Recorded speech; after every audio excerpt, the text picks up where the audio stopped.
ప్రశ్నించడానికి పార్టీ పెట్టా అని చెప్పేసి చెప్పుకునే పవన్ కళ్యాణ్ ఆయన పార్టీని ప్రశ్నిస్తే మాత్రం ఇంకా వాళ్ళ మీద జన సైనిక్స్ విరుచుకుపడతా ఉంటారు.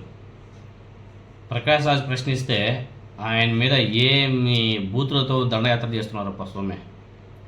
ప్రకాష్ రాజ్ అనేసి కాదు, వాళ్ళు ఎవరిని ప్రశ్నించినా, ప్రొఫెసర్ నాగేశ్వరరావు గారైనా ఇంకా ఎంత పెద్ద పెద్ద వాళ్ళైనా సరే ప్రశ్నిస్తే చాలు ఇంకా వాళ్ళ మీద విరుచుకుపడమే.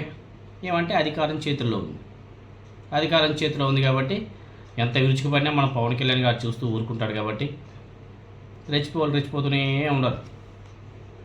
ప్రొఫెసర్ నాగేశ్వరరావు గారు మొన్న, తర్వాత ఆయన యాక్టర్ ప్రకాష్ రాజ్ గారు, ఇప్పుడు రాహుల్ రామకృష్ణ అని చెప్పేసి జాతిరత్నాల్లో ఒక యాక్టర్ ఉంటాడు. అతను కూడా తెలంగాణ బిడ్డే. అతను కూడా పవన్ కళ్యాణ్ని ప్రశ్నించాడు.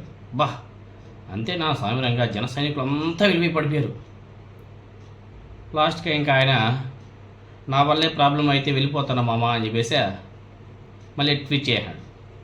అది వ్యంగ్యంగా చేశాడా లేకపోతే ఇంకోలా చేశాడా అన్నది చూడాలి. ఇంతకీ రాహుల్ రామకృష్ణ మీకు తెలుసు కదా, అందరికీ జాతిరత్నాల సినిమాలో ఉంటుంది. ఇంతకీ అతను చేసినటువంటి ట్వీట్ ఏంటి?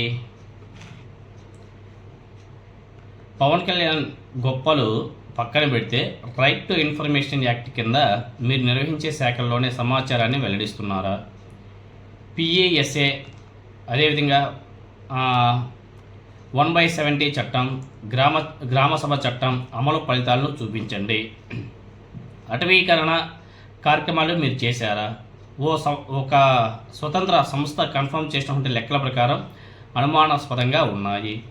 నేను దాఖలు చేసి గుర్తించిన ఫలితాలను అడుగుతున్నా అంటూ చివరిలో జై తెలంగాణ అని చెప్పేసి ఆయన ట్వీట్ చేశాడు. ఇంకోటి చేశాడు, ప్రశ్నించినందుకు నన్ను దేశద్రోహిని చేయకండి, నేను దేశద్రోహిని కాదు, నేను తెలంగాణ బిడ్డను అని చెప్పేసి నటుడు రాహుల్ రామకృష్ణ మంచి వ్యాలిడ్ పాయింట్ని ఆయన ప్రశ్నించాడు. ఇవన్నీ మంచి అసలు వ్యాలిడ్ పాయింట్స్, టెక్నికల్ పాయింట్స్ ఇవన్నీ కూడా. ఇవి అడిగితే వీటిని ప్రశ్నిస్తే నా సామిరంగా ఇరగదీశారు అట్లే ఇంకా జన సైనికులు అంతా కూడా పొలోమని వెళ్ళిపోయి పడిపోయారు ఆయన మీద.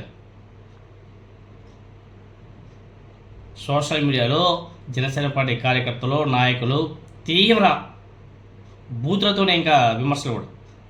దీంతోనే పాపం విసిగిపోయినటువంటి రాహుల్ రామకృష్ణ ప్రశ్నలు అడగడం దేశద్రోహం ఏమీ కాదు అంటూ ఎక్స్లో మళ్ళీ పోస్ట్ చేశాడు. అయినప్పటికీ మనోడినే పవన్ కళ్యాణ్ ఫ్యాన్స్ టార్గెట్ చేస్తూ కామెంట్లు పెడుతూనే ఉన్నారు. దీంతోనే ఇంకొక పోస్ట్ చేశాడు, నా వల్లే ప్రాబ్లం అవుతుంది అంటే నేను వెళ్ళిపోతా మామ అని చెప్పేసి జాతిరత్నంలోనే ఒక సినిమా డైలాగ్ని మళ్ళీ పోస్ట్ చేశాను. ఇలా ఉంటాయి. ఒక తెలంగాణ బిడ్డగా అతనేదో ప్రశ్నిస్తే అతని మీద ఇలా పడిపోవడం ఎంతవరకు సమంజసమో ఒకసారి మీరు అందరూ కూడా ఆలోచన చేయవలసిన అవసరం కూడా. పవన్ కళ్యాణ్ని ప్రశ్నిస్తే సినిమా ఇండస్ట్రీలో చాలామంది ఆ వ్యక్తులకు అవకాశాలు కూడా ఇవ్వరు. ఎందుకంటే సినిమా ఇండస్ట్రీ అంటేనే మెగా ఫ్యామిలీ, అదేవిధంగా నందమూరి ఫ్యామిలీదే హవా. అటువంటి ఇండస్ట్రీలో అటువంటి వ్యక్తుల్ని ఎవరైనా ప్రశ్నిస్తే వాళ్ళకి సినిమా అవకాశాలు దొరుకుతాయా దొరకవా అన్నది కూడా పక్కన పెట్టేసి ఎటువంటి భయం లేకుండా సమాజ హితం కోసం పవన్ కళ్యాణ్ గారిని ప్రశ్నించాడు చూసావా రాహుల్ రామకృష్ణ. నిజంగానే అతనికి హ్యాట్స్ ఆఫ్ చెప్పాలి. ఆయన తెలంగాణ బిడ్డ. తెలంగాణ పీపుల్స్ ఎలా ఉంటారంటే ప్రశ్నించే తత్వం ఉంటుంది. ప్రశ్నించే తత్వం వల్ల వాళ్ళకి బై బర్త్ ఉంటుంది. అందుకే వాళ్ళు తప్పు చేసిన ప్రతి ఒక్కరు కూడా ప్రశ్నిస్తూ ఉంటారు. ఇది తెలంగాణ బిడ్డ ఆత్మగౌరవం అంటే. సో రాహుల్ రామకృష్ణ అతను చూసి మిగతా ఆర్టిస్టులు కూడా చాలా నేర్చుకోవాల్సిన అవసరం కూడా ఉంది. ఎవరికి లొంగకూడదు. లొంగడం ఏంటి, కాలు పట్టుకోవడం ఏంటి? ఎవడో ఊరికే ఎవరు అవకాశాలు మనలో మ్యాటర్ ఉంటే ఎవడైనా సరే ఇస్తారు. సీఎం అయినా, డిప్యూటీ చీఫ్ మినిస్టర్ అయినా ఎవరైనా సరే